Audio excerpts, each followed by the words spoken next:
పంతుల్లాగా ఉంటాడు. ఏ కాలేజీకి వెళుతున్నాడు నన్ను తాకిన పరికిణి.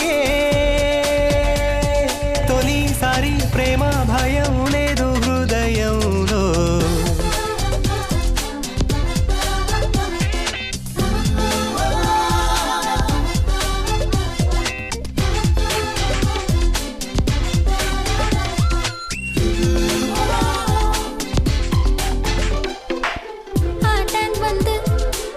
జలతీరంలో యువ ప్రేమికులం మనమౌదా